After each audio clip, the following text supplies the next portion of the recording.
Over the past 5 years, real estate has gotten completely out of control. We're all aware of that. But in some places, it is much worse than others. Take, for example, Canada. If we look to our neighbors to the north, in 2024, about one quarter or 25% of all homes that were sold that year sold for a loss. Actually, the person selling the house sold the house for less money than they paid for it. That is pretty bad.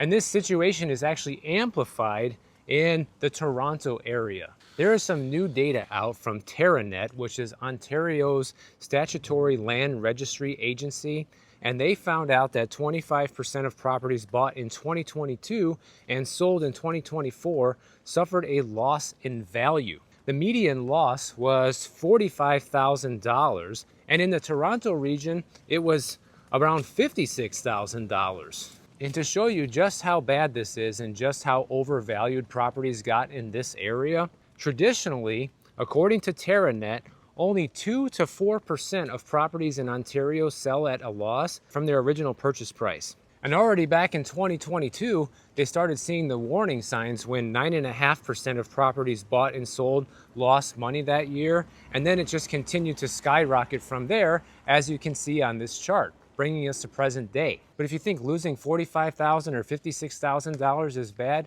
for a loss on selling a home, try $240,000 losses. That's right, guys.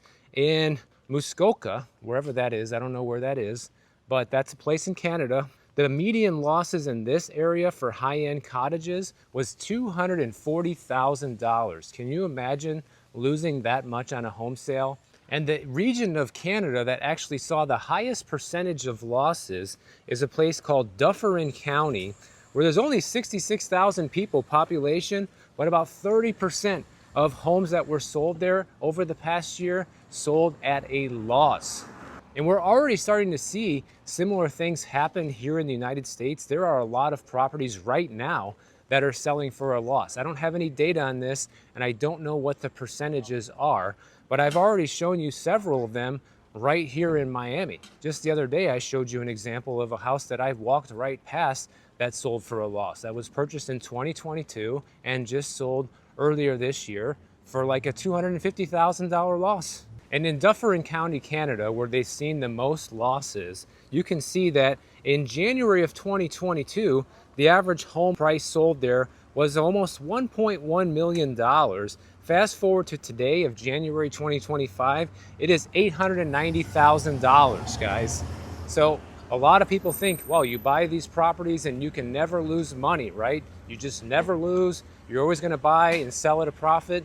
That's proof that that's not the case right there. Apparently the problem is so bad in Canada that real estate brokers there are wanting to formulate new contracts and agreements for properties that sell at a loss that basically stipulate that a portion of the purchase price will go to the agent for commission regardless of the final price. Which I don't know why they need this, because here in the United States, like regardless of whatever the property sells for, whether it's a loss or not, the agent gets a percentage of that sale. So maybe things work differently in Canada, but a lot of other people in Canada right now who are selling at a loss because they're in a negative equity situation, it puts them in a position where they are not able to buy another house afterwards.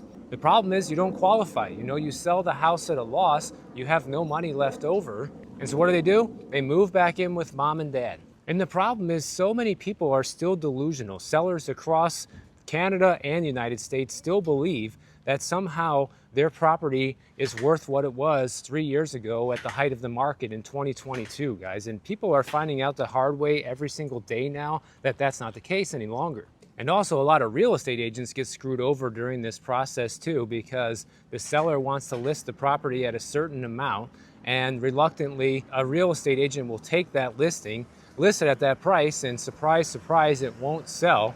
They'll fire that real estate agent and hire somebody else, only to lower the price to actually what it's really worth and then get it sold. That happened to me a couple of times, and it's extremely infuriating. But make no mistake, Toronto is still a very rich area, and about 30% of recent property purchasers in Toronto bought a second property without a mortgage. There's a lot of people in this area that do have a lot of money, And if some of them lost money on these sales, I'm not exactly feeling bad for them, or really not feeling bad for anybody who lost this kind of cash, because people buy into the hype. People buy into the speculation thinking, oh my God, if I don't buy now, I'm never going to be able to afford it.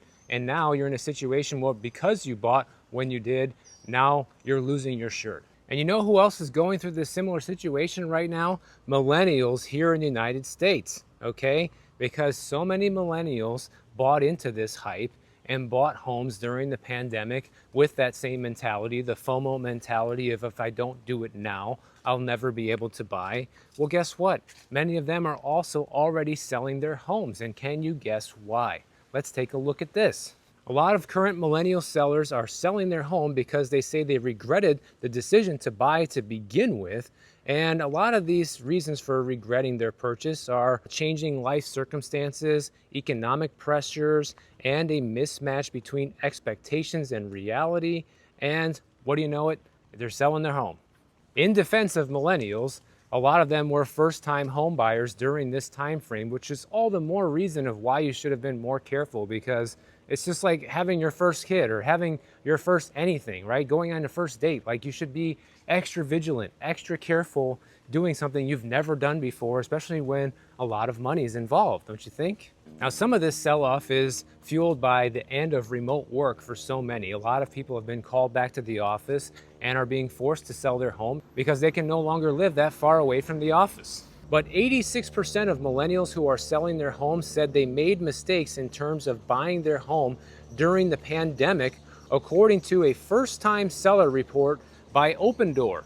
86% said they made mistakes buying their homes during the pandemic, guys. That's almost everybody. And what was I saying on here? What was I telling people back then? I was telling people this, and I got killed in the comments. All these people saying, oh, you know, if I would have listened to you, then you would have lost out on all these gains and this and that.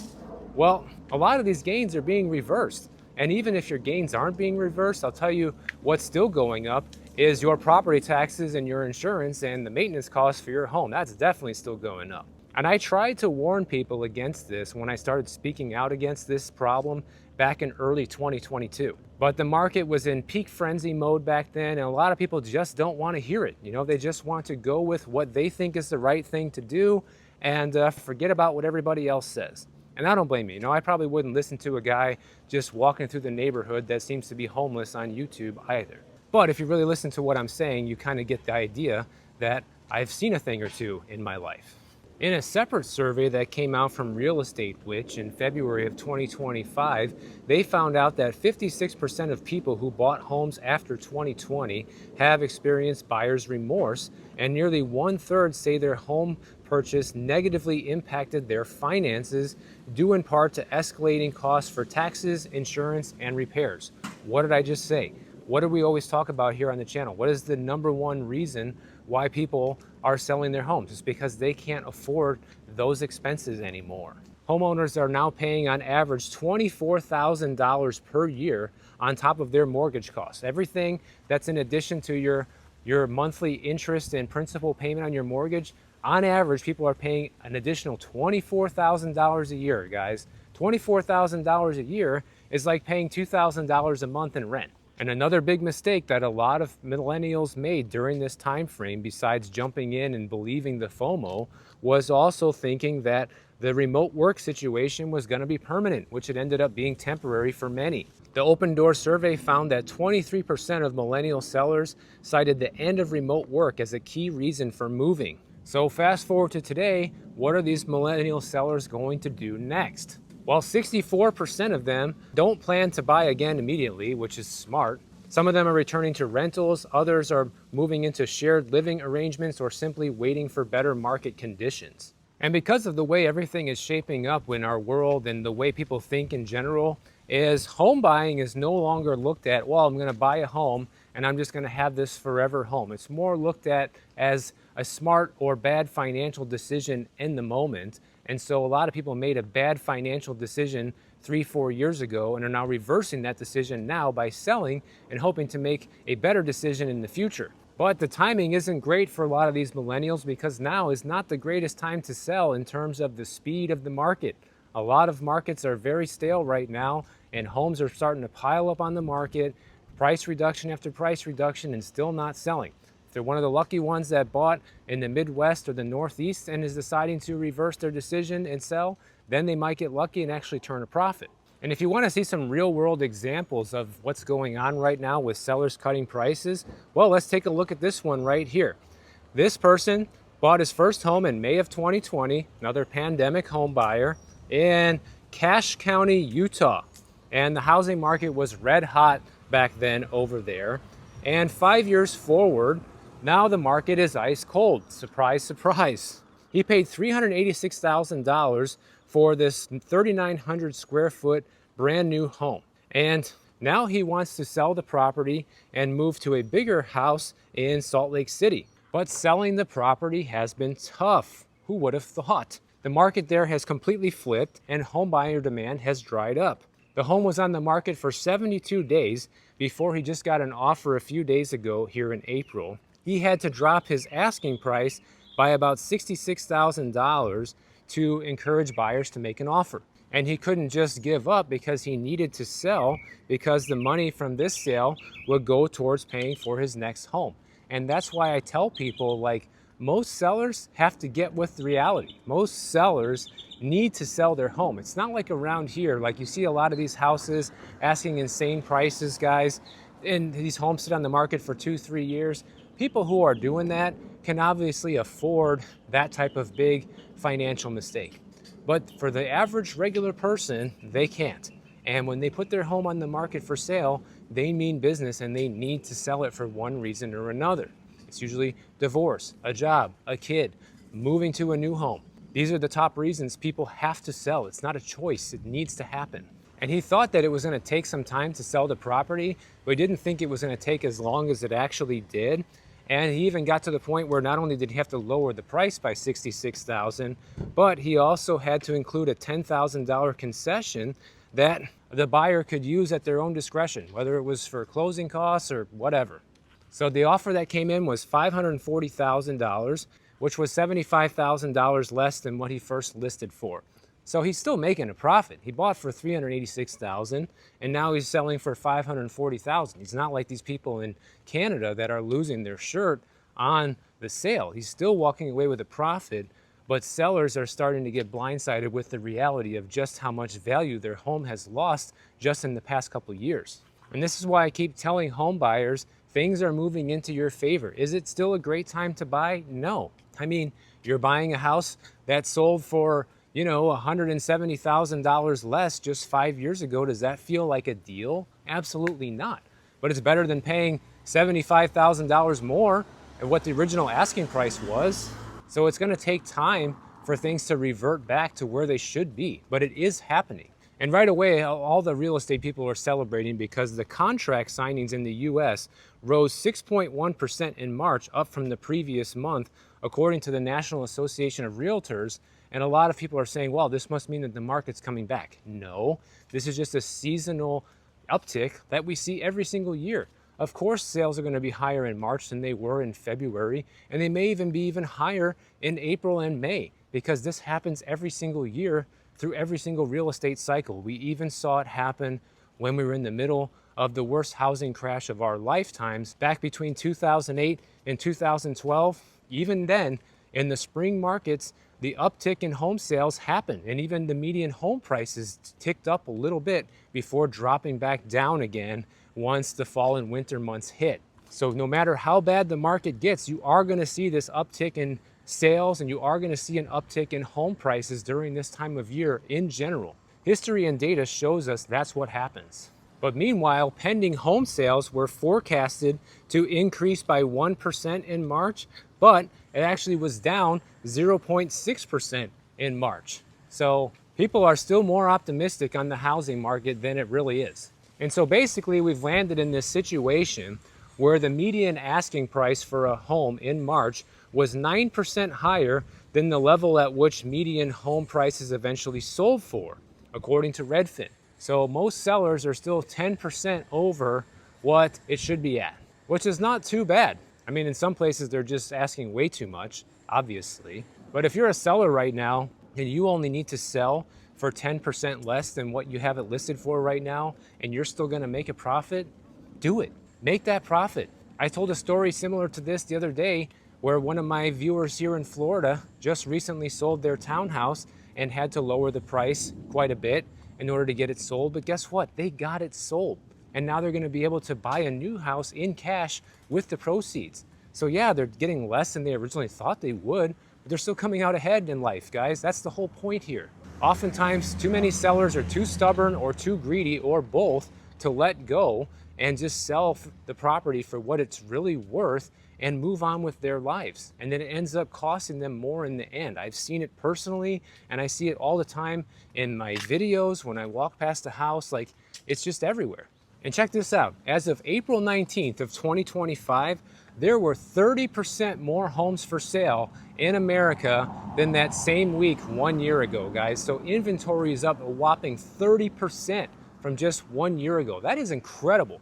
That is an incredible turnaround in just 1 year. And that's why I keep telling buyers, your time is coming. How's it going, man? Didn't I see you before in Biscayne Point? I remember, man. Hey, you're very knowledgeable, man. I love your content. I appreciate Yeah. it. What's your name again? I'm Charlie. Charlie. I'm Michael. Michael, You know nice me to- already. Yeah, of course, man. You got awesome videos and you break it down. Thanks, I man. know South Florida is immune to what's going on in the rest of the housing market in Florida. I love your intake on how you break it down. It is. It's changing here too. I see a lot of these houses sitting on the market for sale for a long time. Yeah, you know. around here on the beach, right? Yeah. Oh wow, yeah. I Well, just walked past one the other day too, where they just sold the house at a $250,000 loss. Oh wow. I was just talking about that in this yeah. video. They're just trying to get out of here, right? They'll take the loss just to get out of here. Yeah. Well, there were a lot of speculators. You know, they Yeah, bought the true. house thinking, "Hey, I'm going to sell it for this huge Yeah. profit," and And then then they lose on it. it's game over, man. Wow, man. Well, awesome, Michael. Keep it up. Good to see you, Charlie. Like always. Nice to see You you know, again, so- man. Second Yeah. time. Yeah, I'll shoot that like button, okay? Thanks, man. Awesome. Appreciate it. That's super cool. I actually saw Charlie a while ago in a neighborhood a couple blocks away from here, and he does like the boat cleaning. He had his diving uniform on. You know, he cleans the underside of the boats of all these boats that are parked next to these houses over here. So I always love meeting fans of the channel, guys. If you ever see me out walking in the wild, feel free to say hello. But back to what I was saying about the 30% increase in inventory. If you're a home buyer right now and you're looking at this and you're looking at home prices coming down at the same time inventory is going up, it might get you excited because you haven't really seen anything like this in the past 5 years. And I can't tell you exactly what to do because nobody knows the bottom of the market until it comes. But it looks like, based on the overall economy, the situation that we're facing right now, it's a good time to still wait. And I can understand, like, okay, Michael, you told us to wait 5 years ago and now you're telling us to wait again. Well, yeah, because if you listened to me 5 years ago, think about it, and you were saving money this whole time towards a home purchase, and now prices are going to start coming back down, well, that gives you more money to spend on a home than you had before. And you might have been able to buy a home cheaper back then at a lower interest rate, but if you did it before you were ready and weren't sure what the expenses were going to be like, well, now you're probably one of these millennial sellers that have the financial regret. Versus if you listen and you wait, and now you're looking over the next couple of years at buying a home, and you have the money, you have the knowledge of how much you're going to be paying in property taxes and insurance realistically, now that these things have caught up to today's prices, you can make a much better informed and educated decision than you could 5 years ago. Because even me, guys, I didn't know how much my HOA fee was going to go up, how much I was going to have to pay in special assessments for my condo. Like, that was a surprise to me too. We all knew that expenses were going to be going up due to inflation. I don't think anybody knew it was going to go up as much as it did. So now we're in a much better place in terms of like getting a feel for what reality is. You can see more or less what homes are really worth today based on what's happening in the market. And you can see what expenses really are, because what they were 5 years ago is no longer relevant. But if you are out there looking for a deal right now and you are looking to buy a home, feel free to use my link in the description. I can always set you up with a real estate agent. It's 100% free. Same goes if you are a seller right now. And it's important to just take your time. You know, take your time and ask as many questions as you need to, get as much information as you need to, and make an informed buying decision. And anybody who does that, even if you're looking to buy in 2025, you're going to be in much better shape than somebody who bought 5 years ago and has gotten blindsided by everything under the sun. So if you enjoyed this video, make sure you subscribe to the channel. And if you don't want to wait for my next video to come out, check out this one on the screen right over here, and I'll see you in the next one.